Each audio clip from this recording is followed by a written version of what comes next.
Exercise 2.2 झाल्यानंतर आपला next topic आहे एक्झरसाइज 2.3. त्यासाठी पहिला टॉपिक आहे Rolle's theorem and Rolle's lemma. हा रोल्स थेरमसाठी आपल्याला सांगितलेला आहे की रिअल व्हॅल्यू फंक्शन जर असेल जो कंटिन्युअस असेल close interval A comma B वर अँड डिफरन्शिएबल असेल open interval A comma B वर आणि F of A equals to F of B असेल तर there exist at least one C in open interval such that F dash of C is equals to 0. म्हणजे Rolls theorem satisfy करण्यासाठी आपल्याला 3 condition जे आहे essential condition त्या satisfy करावं लागेल. सगळ्यात पहिले तो फंक्शन कंटिन्युअस पाहिजे, त्यानंतर तो डिफरन्शिएबल पाहिजे ओपन इंटरव्हलवर आणि नंतर F of A equals to F of B दोघांची जे फंक्शन्स आहेत ते इक्वल पाहिजे. या 3 कंडिशन जर त्यांना सॅटिस्फाय केल्या तर तो आपण म्हणू शकतो की Rolle's theorem is verified, Rolle's theorem is valid. Exercise 2.3 मधला त्याच बेसिसवर पहिला क्वेश्चन आहे check the validity of Rolle's theorem for the following function. Total 6 question आहे, यातले काही क्वेश्चन आपण सॉल्व्ह करून पाहूया आणि हा व्हॅलिड आहे का रोल्स थेरमसाठी तो चेक करूया. तर सगळ्यात पहिला क्वेश्चन त्यात फंक्शन आहे. तर याला सॉल्व्ह करत असताना सगळ्यात अगोदर पाहायचं फंक्शन कोणतं आहे तर आपल्याला दिलेलं फंक्शन पॉलिनॉमियल फंक्शन आहे. The given function is polynomial.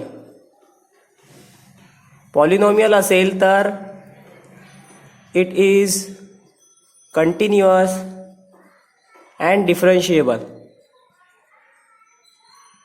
जर ते पॉलिनॉमियल फंक्शन असेल तर कंटिन्युअस सुद्धा असते आणि डिफरन्शिएबल असते. तर the function F of X is continuous on 1,3. The function f of x is differentiable on open interval 1,3. म्हणजे तो डिफरन्शिएबल सुद्धा आहे आणि म्हणजे 2 कंडिशन आपण सॅटिस्फाय केल्या. याला म्हणू condition number A, condition number B. Condition number C साठी नाव एफ ऑफ ए काढावं लागेल. एफ ऑफ ए साठी ए ची व्हॅल्यू जर याला 1 कन्सिडर केली तर एफ ऑफ 1 म्हणजे इथं काय करणार आहोत, या 1 ला ए कन्सिडर करणार आहोत, 3 ला बी कन्सिडर करणार आहोत. तर F of A is equals to F of 1 is equals to फंक्शनमध्ये एक्सच्या ठिकाणी 1 ठेवा value. 1 square minus 4 into 1 plus 3 म्हणजे 1 मायनस 4 प्लस 3 म्हणजे 0. तसाच एफ ऑफ बी, बीच्या ठिकाणी व्हॅल्यू आहे 3 ते ठेवा. 3 square minus 4 into 3 plus 3 9 minus 12 plus 3 हे सुद्धा 0. Therefore F of A is equals to F of B. आता कंडिशन ए, बी आणि C from condition A, B and C we get the Rolle's theorem. दिस तीनही condition काय झालेले आहे, satisfy झालेले आहे, आर सॅटिस्फाय. सॅटिस्फाय जर झाले असेल therefore the Rolls theorem is verify or valid. तर या क्वेश्चनवर रोल्स थेरम व्हॅलिड होईल. अशा प्रकारे हा क्वेश्चन सॉल्व्ह करतात एकदम इझियर वेनी. याला सॉल्व्ह करायचा आहे तर हा दिलेला फंक्शन आहे. Therefore the given function F of X is continuous and differentiable on 0,π. म्हणजे the function f of x is continuous on 0,π. Continuous दाखवलं 0,π वर. त्यानंतर द function f of x is differentiable on 0,π. कंटिन्युअस पण दाखवलं आणि डिफरन्शिएबल पण दाखवलं. हे 2 झाल्यानंतर नेक्स्ट स्टेपमध्ये आपण काय करणार आहोत, हे पहिली कंडिशन सॅटिस्फाय केली, दुसरी कंडिशन सॅटिस्फाय, थर्ड कंडिशनसाठी एफ ऑफ ए आणि एफ ऑफ बी. ए साठी 0 ला ए कन्सिडर करू, पायला बी कन्सिडर करू. त्यानुसार f of A is equals to F of pi. आपल्या इक्वेशनमध्ये पायची व्हॅल्यू ठेवा e raise to the power of minus 0 into sine 0. E raise to the power of 0 ची व्हॅल्यू 1, साइन 0 ची व्हॅल्यू 0 म्हणजे टोटल 0 येईल. तसंच f of b is equals to इथं 0 पुट करा. F of pi is equals to e raise to the power of minus pi into sine 0 म्हणजे e raise to the power of minus pi into 0 is equals to 0. म्हणजेच F of A is equals to F of b. Therefore from condition A, B and C are satisfied, Therefore, the Rolle's theorem is valid. अशा प्रकारे Rolls theorem इथं valid होतो. तर third वाला question solve करायचा. हा सुद्धा दिलेला पॉलिनॉमियलच फंक्शन आहे. Therefore the given function is polynomial. Polynomial जर असेल तर तो डिफरन्शिएबल आणि कंटिन्युअस सुद्धा असतो. Therefore the function is continuous and differentiable on 1,3. Therefore, the function is continuous on close interval 1,3. The function is differentiable on 1,3. म्हणजे पहिली ए कंडिशन हे बी कंडिशन. आता सी कंडिशनसाठी याला ए कन्सिडर करू, याला बी कन्सिडर करू. म्हणजे सी कंडिशनसाठी F of A is equals to F of 1 is equals to 2 × 1² - 5 × 1 + 3. तर 2 - 5 + 3 म्हणजे तो 0 येईल याचा आन्सर.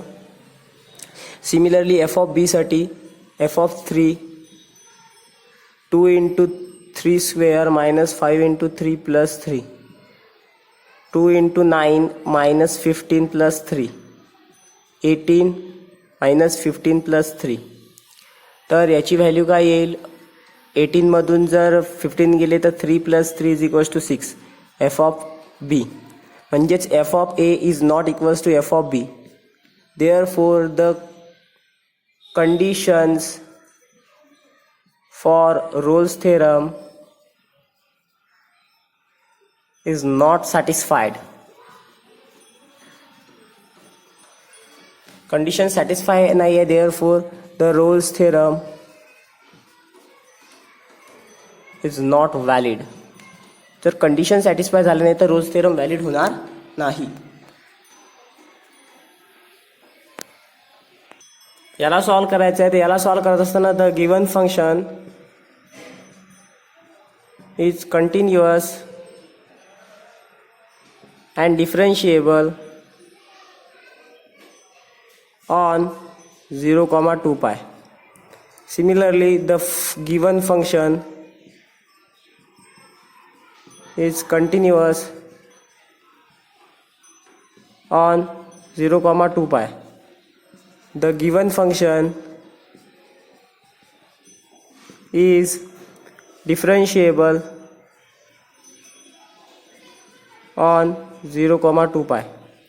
म्हणजे ए कंडिशन बी कंडिशन. आता सी कंडिशनसाठी एफ ऑफ ए आणि एफ ऑफ बी करावं लागेल. तर F of A is equals to 0ला ए म्हणू म्हणजे एफ ऑफ 0 sin 0 - cos 0 + 3. या फॉर्मॅटमध्ये sin 0 ची व्हॅल्यू 0 मायनस cos 0 ची व्हॅल्यू 1 + 3 म्हणजेच येईल 2. एफ ऑफ ए ची व्हॅल्यू 2 आली. तसंच एफ ऑफ बी साठी एफ ऑफ 2 पाय sin 2 पाय मायनस cos 2 पाय + 3. sin 2 पायची व्हॅल्यू सुद्धा 0, cos 2 पायची व्हॅल्यू 1 + 3 इज इक्वल्स टू 2. म्हणजे एफ ऑफ 2 पाय म्हणजे एफ ऑफ बी. म्हणजेच F of A is equals to F of B आलं. म्हणजे रोल्स थेरमनुसार तीनही कंडिशन सॅटिस्फाय झाल्या. तीनही कंडिशन जर सॅटिस्फाय झाल्या असेल therefore the Rolls theorem is verified. Rolle's theorem is valid. अशा प्रकारे हा क्वेश्चन सॉल्व्ह करतो. 5th नंबरच्या क्वेश्चनमध्ये 2 कंडिशन दिलेल्या आहे. या 2 कंडिशनवरून आपल्याला इथं रोल्स थेरम व्हेरीफाईड करायचा आहे. रोल्स थेरम व्हॅलिड आहे की नाही ते चेक करायचं आहे. तर 2 कंडिशन दिल्या आहेत. तर आपल्याला काय करावं लागेल. याचा ओपन इंटरवल किंवा क्लोज इंटरवल दिलेला नाही आहे तो आपल्याला फाइंड आउट करायला लागेल. त्याच्यासाठी लेफ्ट हँड कंटिन्युटी आणि right hand continuity, left hand differentiable आणि राईट हँड डिफरन्शिएबल म्हणजे लेफ्ट हँड लिमिट याची काढावं लागेल. नंतर right hand limit. Left hand limit काढल्यानंतर ते जर व्हेरीफाय होत असेल तर ठीक आहे. त्यानंतर राईट हँड लिमिट ते पण चेक करावं लागेल. ते left hand limit is equal to right hand limit जर आलं तर कंटिन्यूस आहे. Left hand derivative is equal to right hand derivative आलं तर डिफरन्शिएबल आहे. मग 2 कंडिशन झाल्या की तो सरळ सरळ व्हेरीफायच होईल. सगळ्यात पहिले लेफ्ट हँड लिमिट. त्यासाठी limit X tends to 2 negative. 2 negative असेल तर x² घ्यावा लागतो म्हणजेच 2चा square is equals to 4. Left hand लिमिटची व्हॅल्यू इक्वेशन नंबर 1. तसंच राईट हँड लिमिटसाठी limit x tends to 2 positive 6 minus X म्हणजे 6 minus 2 is equals to 4. Right hand limit from equation 1 and 2 left hand limit is equals to right hand limit. Therefore the given function is continuous on given interval. दिलेल्या इंटरव्हलवर तर continuous आहे हे आपण दाखवलं. आता derivative find out करू left hand and right hand. त्यावरून तो डिफरन्शिएबल आहे ते चेक करू. तर लेफ्ट हँड डेरिव्हेटिव्हसाठी limit h tends to 0 negative f of a plus h minus f of a upon h. तर इथं व्हॅल्यू काय येईल limit h tends to 0 f of a plus h म्हणजे a ची व्हॅल्यू काय आहे 2चा स्क्वेअर प्लस h मायनस 2चा स्क्वेअर म्हणजे 4 येईल म्हणजे 4 plus h minus 4 upon h. तर हा 4 आणि हा 4 गेट कॅन्सल म्हणजेच काय येईल limit h tends to 0 h upon h म्हणजेच 1 येऊन जाईल. Left hand derivative equation number 1. Right hand डेरिव्हेटिव्हसाठी limit h tends to 0 positive f of a plus h minus f of a upon h. मागच्या वर्षी आपण 11मध्ये या टाईपचे क्वेश्चन सॉल्व्ह केले होते त्याच टाईपचा यूज करून limit h tends to 0 positive f of a plus h ची म्हणजे ह्या पॉझिटिव्हसाठी ही टर्म घ्यावं लागेल म्हणजे 6 minus 2 plus h minus 4 upon h म्हणजेच काय येईल हा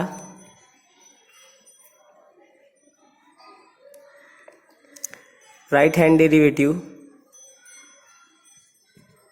limit h tends to 0 positive h upon h येईल. h अपॉन h आल्यावर त्याची व्हॅल्यूसुद्धा 0 येईल म्हणजे लेफ्ट हँड आणि राईट हँड डेरिव्हेटिव्ह इक्वल नाही. याला इक्वेशन 3 म्हणूया आणि याला इक्वेशन 4 म्हणूया म्हणजे 3 आणि 4. अगोदर आपण 1 आणि 2 दिले. From equation 3 and 4 left hand derivative is not equals to right hand derivative. Therefore the condition for Rolle's theorem not satisfied. Therefore it is not valid किंवा invalid. अशा प्रकारे हा क्वेश्चन करतात सॉल्व. 6 नंबरचा जो क्वेश्चन आहे तो तुम्ही होमवर्क आहे तो तुम्ही ट्राय करून पहा. जर जमला नाही तर मग पाहूया. तरी तुम्ही ट्राय करा आणि झाल्यावर मग सेंड करा. जर त्यात काही प्रॉब्लेम असेल तर कमेंट सेक्शनमध्ये कळवू शकता. त्यानंतर आपण सेकंड क्वेश्चन पाहणार आहोत. Given an interval a, b close interval that satisfy hypothesis of Rolle theorem for the function f of x is equals to x raised to the power of 4 plus x square minus 2. It is known that a is equals to -1. Find the value of b. ची value आपल्याला इथं find out करायची आहे तर ते आपण Rolls थेरमच्या condition satisfy केल्यावर find out करू. सेकंड क्वेश्चन समजून घ्यायचं आपल्याला की त्यांनी एक फंक्शन दिलेलं आहे आणि फंक्शनमध्ये a ची व्हॅल्यू त्यांनी सांगितलेली आहे -1 तर आपल्याला b ची व्हॅल्यू काढायला सांगितली आणि रोल्स थेरमच्या तीनही कंडिशन सॅटिस्फाय करत आहे. तीनही कंडिशन सॅटिस्फाय करत आहे म्हणजे तो डिफरन्शिएबल पण आहे कंटिन्युअस पण आहे आणि f of a is equals to f of b हा जो टॉपिक आहे हा इथं क्लिअर होईल. तर f ऑफ a आणि f of b he value आपण इथं फाइंड आउट करू. तर f ऑफ a ची व्हॅल्यू काय होईल बघा x च्या ठिकाणी आपण पुट करूया x raised to the power of 4 minus x square minus 2 is equals to x raised to the power of 4 minus x square minus 2. f of a च्या ठिकाणी -1 चा स्क्वेअर -1 चा पॉवर 4 -1 चा square -2 is equals to x raised to the power of 4 minus x square minus 2. x ची b ची value आपल्याला माहिती आहे म्हणून पॉवर 4 म्हणजे 1 -1 -2 is equals to x raised to the power of 4 minus x square minus 2. तर हा काय होईल 1 मायनस म्हणजे -2 होईल x raised to the power of 4 minus x square minus 2. हा -2 इकडे जर आणला तर प्लस होईल किंवा आता इथं आपण b ची व्हॅल्यू b सुद्धा कन्सिडर करू शकतो किंवा m काही पण आपण कन्सिडर करू शकतो. तर त्यानुसार बघा क्वेश्चनमध्ये इथं प्लस साईन होता आपण मायनस घेतलं होतं मायनर मिस्टेक झाली होती. प्लस घ्या इथं प्लस घेतल्यानंतर काय होईल -1 चा स्क्वेअर सुद्धा +1च होईल 1 + 1 2 आणि हा -1 चा पॉवर 4 म्हणजे 1 -1 चा स्क्वेअर म्हणजे सुद्धा 1च होईल आणि हे minus two, two minus two म्हणजे 0 is equals to X square minus X square, X power 4 minus X square minus two, म्हणजेच X power 4 minus X square, sorry plus पाहिजे इथं, पुन्हा आपण तेच चूक करत आहोत, minus two is equals to 0. आता इथं काय पुट करू, put X square is equals to M, म्हणजे काय होईल, M square plus M minus two is equals to 0. आता हे क्वाड्रॅटिक इक्वेशन तयार झालं, या क्वाड्रॅटिक इक्वेशनला सॉल्व करा आणि आन्सर फाइंड आउट करा. तर M square plus two M minus two is equals to 0. Factor पाडा, एम काढल्यानंतर एम प्लस टू मायनस 1 काढल्यानंतर M plus two is equals to 0. M plus two एका ब्रॅकेटमध्ये आणि एम मायनस 1 एका ब्रॅकेटमध्ये, M plus two is equals to 0 और M minus 1 is equals to 0. Next मध्ये M is equals to minus two और M is equals to plus 1. M ची value काय, X square is equals to minus two और X square is equals to 1. तर काय होईल, हा taking square route जर घेतलं तर x is equals to under root minus two और एक्स इज इक्वल्स टू 1. तर अशा ह्या दोन व्हॅल्यू त्याच्या आपल्याला मिळाल्या, म्हणजे बीच्या दोन व्हॅल्यू मिळते, एक अंडर रूट मायनस टू मिळते, दुसरी मिळते बी इज इक्वल्स टू 1. अशा प्रकारे हा क्वेश्चन होतो सॉल्व. फक्त साईन व्यवस्थित लिहायचं, साईनमध्ये गडबड झाली तर पूर्ण क्वेश्चनच चुकतो. 3 आहे verify Rolle's theorem for the following function. 3 question आहे, हे सॉल्व करायचे आणि व्हेरीफाय करायचं आहे रोल्स थेरम. पहिला फंक्शन आहे F of X is equal to sine X plus cos X plus 7, X belongs to 0,2π. तर हा व्हेरीफाय करायचा आपल्याला रोल्स थेरम. इथं रोल्स थेरम व्हेरीफाय करायच्या अगोदर आपल्याला रोल्स थेरम व्हॅलिड आहे का ते चेक करायचे. त्यासाठी the given function is continuous and differentiable on given domain. त्यानुसार the function f of x is continuous on 0,2π close interval मध्ये. तसाच हा फंक्शन the function f of x is differentiable on open interval 0,2π. आता ह्या दोन कंडिशन सॅटिस्फाय झाल्यानंतर third condition आहे एफ ऑफ ए. याला ए कन्सिडर करू, याला बी कन्सिडर करू. F of A is equals to sine A ची value 0 plus cos 0 plus 7. Sine 0 ची व्हॅल्यू 0, कॉस 0 ची 1 प्लस 7 इज इक्वल्स टू 8. म्हणजे एफ ऑफ ए ची व्हॅल्यू आली आहे 8. इक्वेशन नंबर 1 देऊ शकतो. तसंच एफ ऑफ बी, बी ची व्हॅल्यू आहे 2π, साइन 2π प्लस कॉस 2π प्लस 7. तर हे सुद्धा 0 plus 1 plus 7 is equals to 8. F of B ची व्हॅल्यू सुद्धा आली 8. Equation number 2. आता या तीनही कंडिशनवरून the given function satisfy all condition of Rolle's theorem. आता रोल्स थेरमच्या तीनही कंडिशन सॅटिस्फाय केल्या, therefore Rolle's theorem is valid. पहिले चेक करायचं रोल्स थेरम व्हॅलिड आहे काय. व्हॅलिड असल्यानंतर त्याच्या रोल्स थेरम व्हेरीफाय करायचा. व्हेरीफाय करण्यासाठी जर रोल्स थेरमच्या ऑल कंडिशन सॅटिस्फाय होत असेल तर F dash of C is equals to 0 राहतो, where F of C belongs to given interval 0,2π. दिलेल्या डोमेनला तो बिलॉंग करतो. तर एफ ऑफ एक्स ची व्हॅल्यू आपण करू, एफ डॅश ऑफ एक्स काढू, त्याला डिफरन्शिएट करून. साइन एक्सचं डिफरन्शिएशन कॉस एक्स, कॉस एक्सचं मायनस साइन एक्स. तर इथं सी ची व्हॅल्यू ठेवू, म्हणजे एफ डॅश ऑफ सी ची येईल cos C minus sine C. याची व्हॅल्यू 0 राहते, 0 is equals to cos C minus sine C. तर sine C is equals to cos C. आणि दोघांमध्ये इक्वल व्हॅल्यू केव्हा राहतात तर याच्यावरून 45 साठी म्हणजे π/4 साठी आणि 5π/4 साठी राहतात. तर सीच्या ह्या दोन व्हॅल्यू आपल्याला मिळते.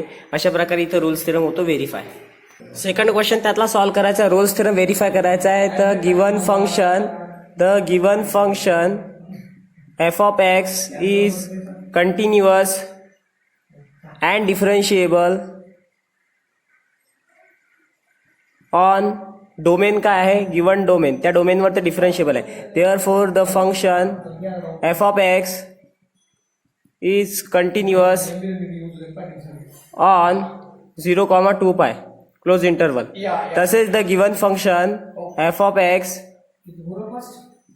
इज